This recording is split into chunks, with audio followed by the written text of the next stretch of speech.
Good evening, everyone. You're watching Now 24 Nightly News. I'm your host, Mariam Zian, and here are your top stories for tonight. 107 Gazans have been killed by the Zionist occupation forces during the past 24 hours, while 142 others were injured, according to the Palestinian Health Ministry.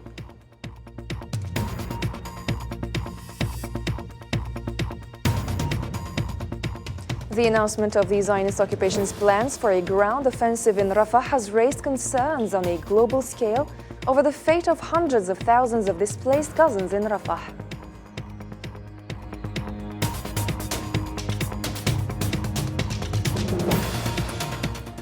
During his meeting with President Ould Sheikh Al-Ghazawani, Algerian Foreign Minister Ahmed Attaf stressed that Algerian-Mauritanian relations are experiencing their finest historical stages and that the two countries share a deep concern regarding regional tensions.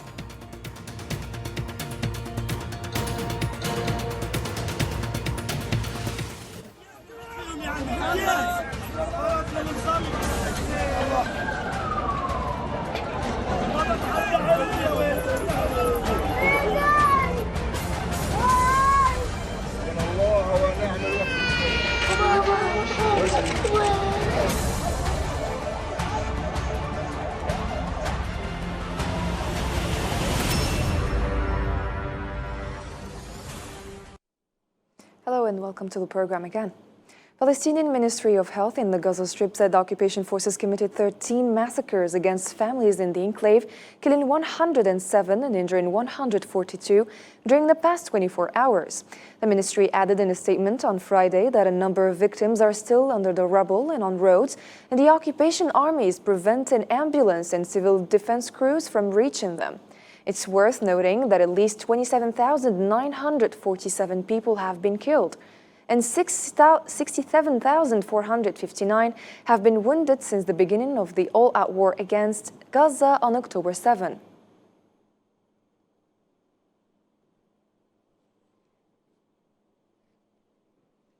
Eight Palestinians, including women and children, lost their lives in a missile strike by the occupation forces targeting homes in Rafah, south of the Gaza Strip. On the 126th day of the Zionist aggression, airstrikes hit residences in Deir al-Balah, al-Rimal, al-Sabra, al-Zaytoun, and Tell al-Hawa in Gaza City, resulting in numerous casualties. Hosam Berkan.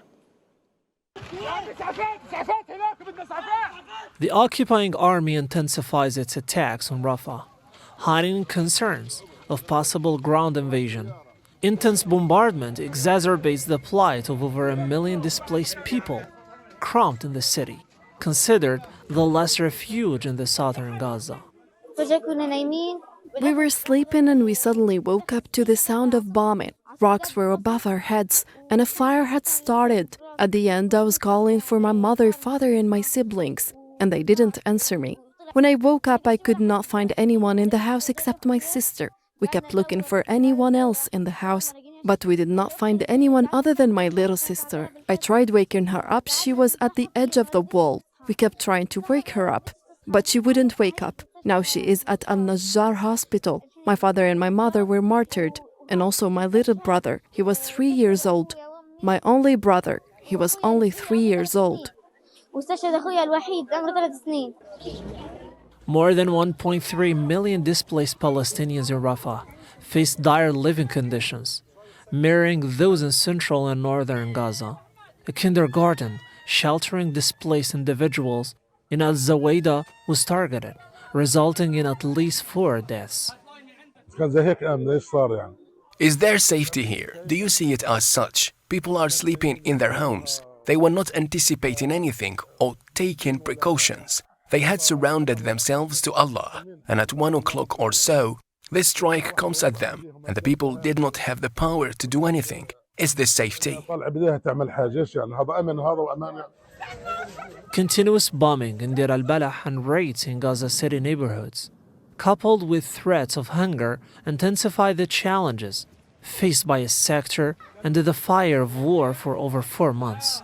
According to UNRWA, the lives of at least 300,000 people in northern and central Gaza are at risk due to food shortages.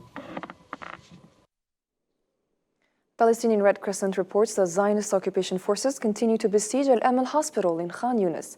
Association member Mohammed Abu Musabih, in a video from inside the hospital, highlights the dire atmosphere due to direct attacks, stressing the urgent need for medical supplies.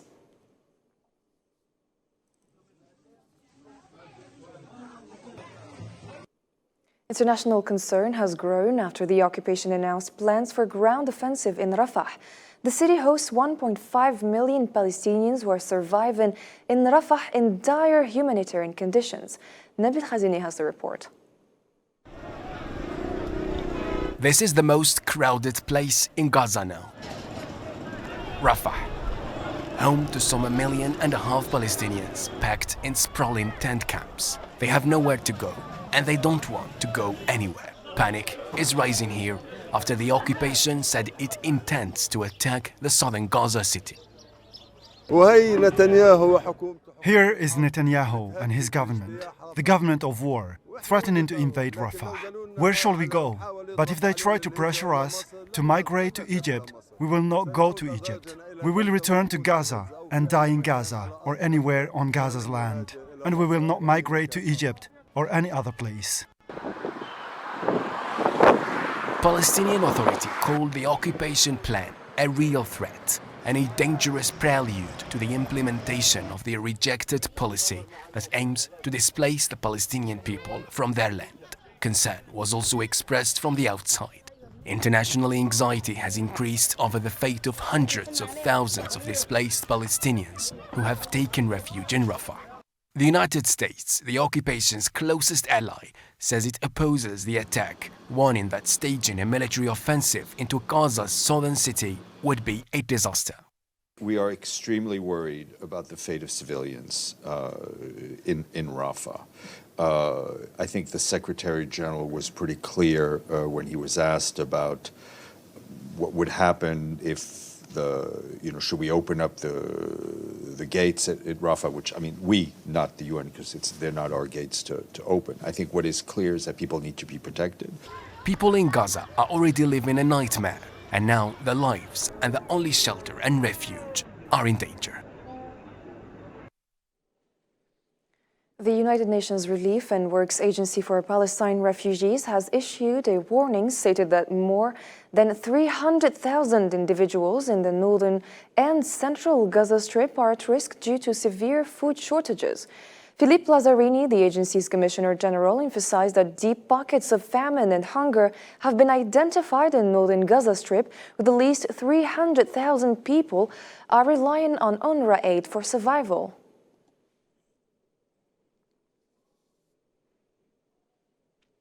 Palestinian Minister of Justice Mohammed Fahd al-Shaladi said that the state of Palestine will sue the Israeli occupation in international courts for committing war crimes against the Palestinian people.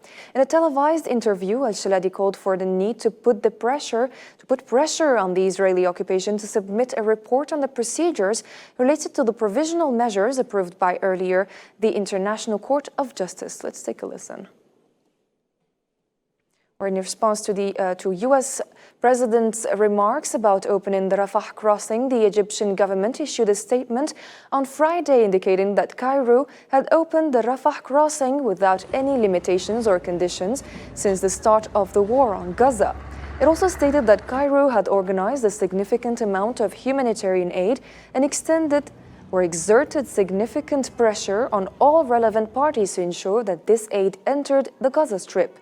This came following remarks made by U.S. President Joe Biden earlier on Wednesday, stating that Egyptian President Abdel Fattah al-Sisi was against opening the crossing to allow the funneling of supplies and humanitarian aid. I'm of the view, as you know, that the conduct of the response. Before going to other news, let's get back to the Palestinian Minister of Justice, Mohammed Fahd al-Shaladi.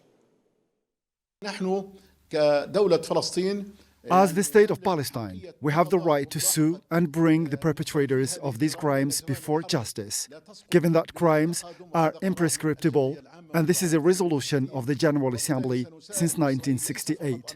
Hence, We will prosecute Israel, not only before the International Court of Justice, but we will sue Israel and the Israeli war criminals before the global judicial bodies. We call on the world countries to recognize the principle of the international judicial expertise or the criminal jurisdiction so that we could sue and prosecute the perpetrators of these crimes before any national jurisdiction. حتى نستطيع مساءلة وملاحقة. US President Joe Biden offered one of his sharpest rebukes to date of occupation military offensive in Gaza, saying the operation had been over the top. Biden, in his speech at the White House, said that he is working to reach a sustainable cessation of fighting, pointing out that he put strong pressure to the occupation government to deliver humanitarian aid to Gaza. Look into my handling of classified documents. I talked to Bibi to open the gate on the Israeli side. I've been pushing really hard to get humanitarian assistance into Gaza. There are a lot of innocent people who are starving, a lot of innocent people who are in trouble and dying.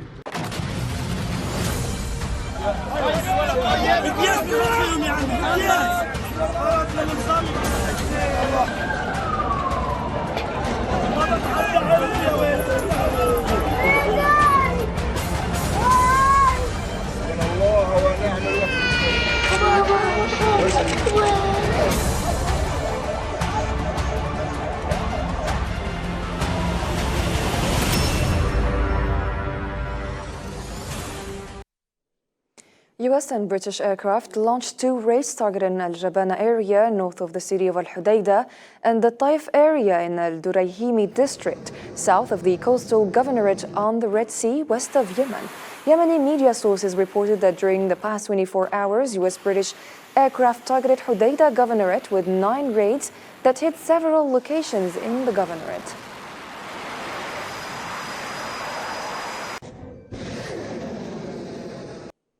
The Yemeni Ansar Allah Houthi group announced that the movement of Zionist ships has completely stopped in the Red Sea due to the operations launched by the group against them and against all ships linked to the occupation or those heading to the occupied Palestinian coasts.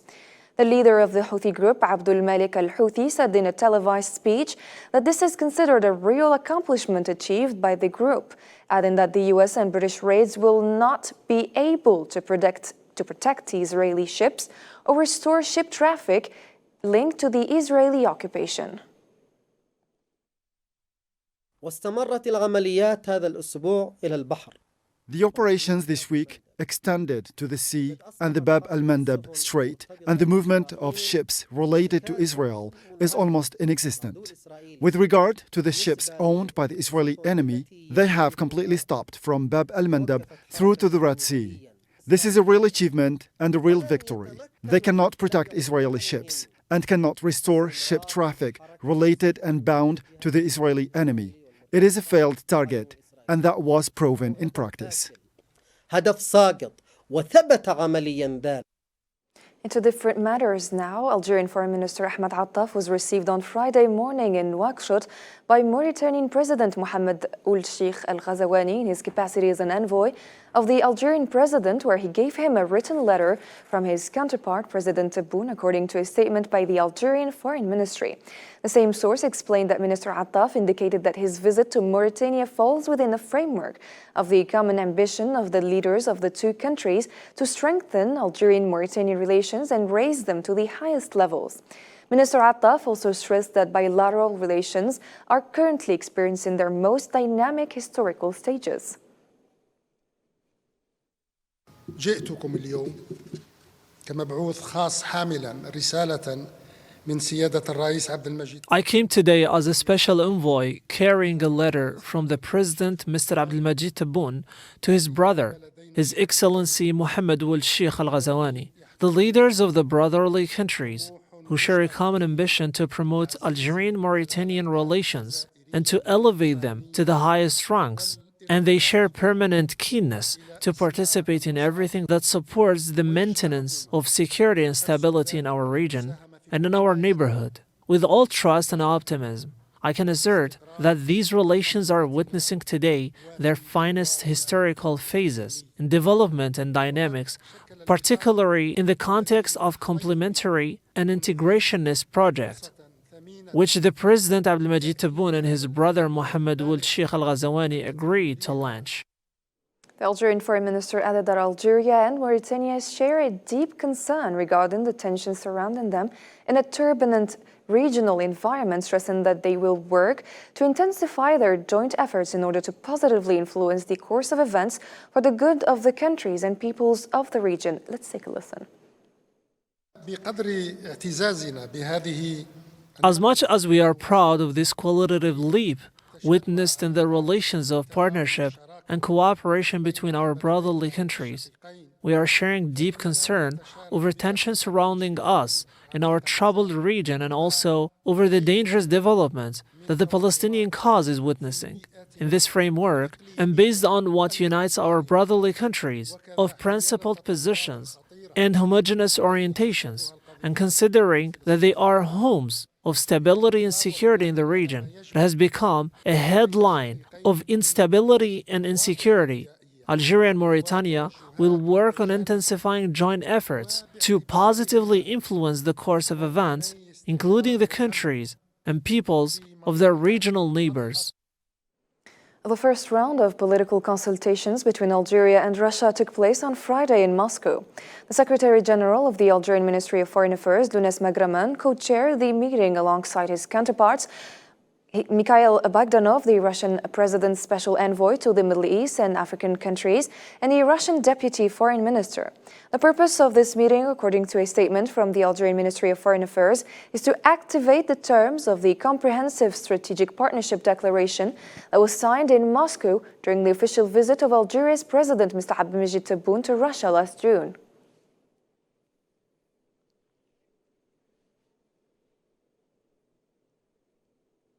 During his tour of the Maghreb, Algeria's Foreign Minister Ahmed Attaf explained the country's strong ties with its neighbors, the degree of their agreement on current issues, and their greater ambition to achieve political stability and economic prosperity. Marwa Belaiwar.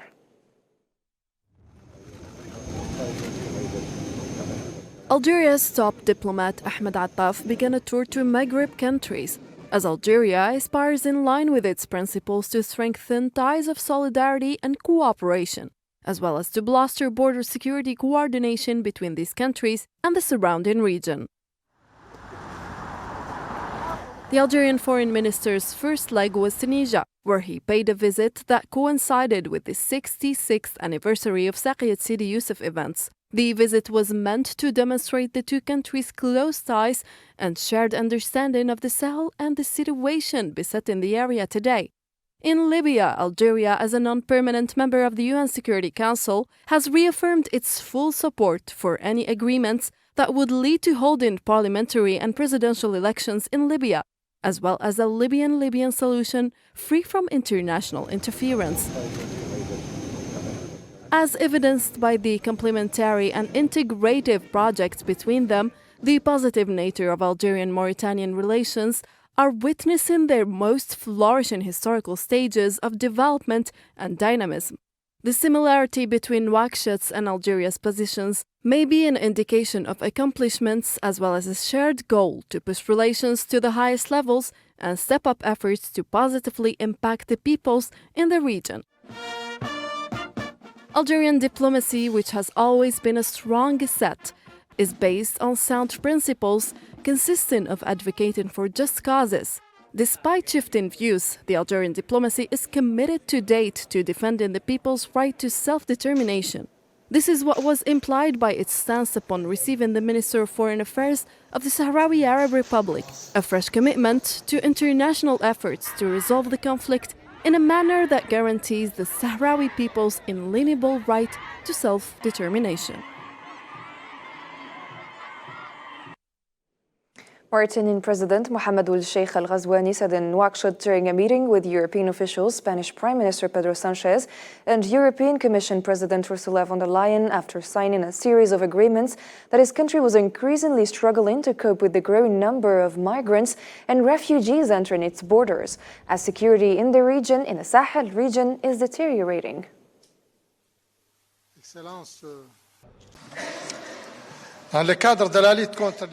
As part of the fight against irregular immigration, I reaffirmed Mauritania's commitment to play in its full role. As you know, Mauritania is paying a heavy price in the management of migratory flows induced by the delicate and sensitive security situation in the sub-region.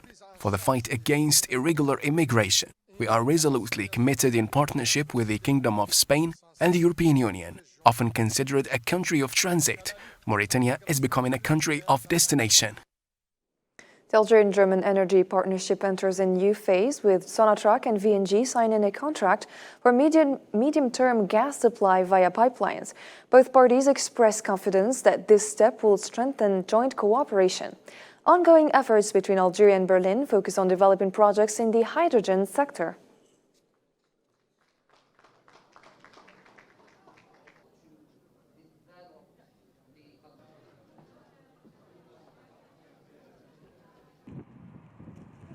This start in the company of the German government in the development of hydrogen in Algeria will be followed by many other projects aimed at producing hydrogen in Algeria, as well as its marketing to Germany and Europe via the corridor which is currently in the study phase between Germany, Australia, Italy, Tunisia and Algeria.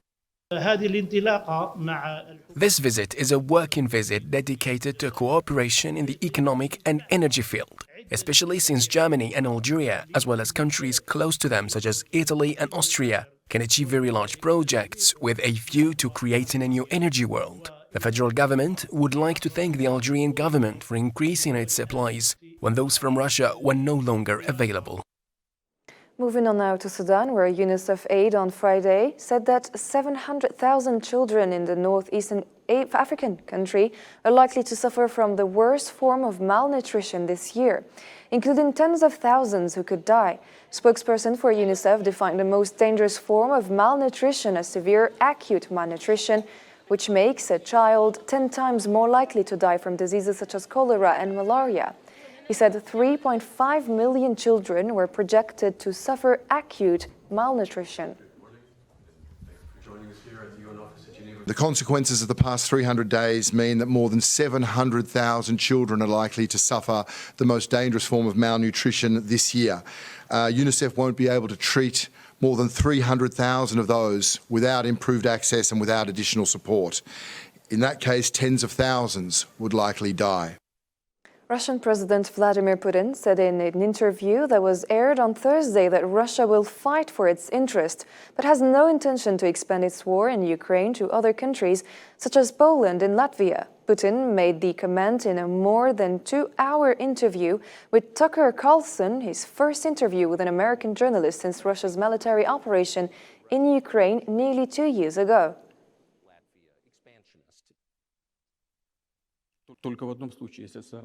Only in one case, if Poland attacks Russia. Why? Because we have no interest in Poland, Latvia, or anywhere else. Why would we do that? We simply don't have any interest. It's just threat-mongering. The Kremlin asserted that the recent appointment of Alexander Syrsky as the commander of the Ukrainian army, replacing General Valery Zaluzhny, would not impact the ongoing war between Moscow and Kiev. Kremlin spokesman Dmitry Peskov emphasized that the change in command does not influence the course of the military operation, reiterating Russia's commitment to pursuing the war until all specified goals are achieved. We don't think these are factors that could change the course of the special operation. It will continue until its goals are met. Ladies and gentlemen, that's it for tonight's program. Thank you for tuning in. If you missed any part of our broadcast, you can check it on our social media platforms. Have a good night.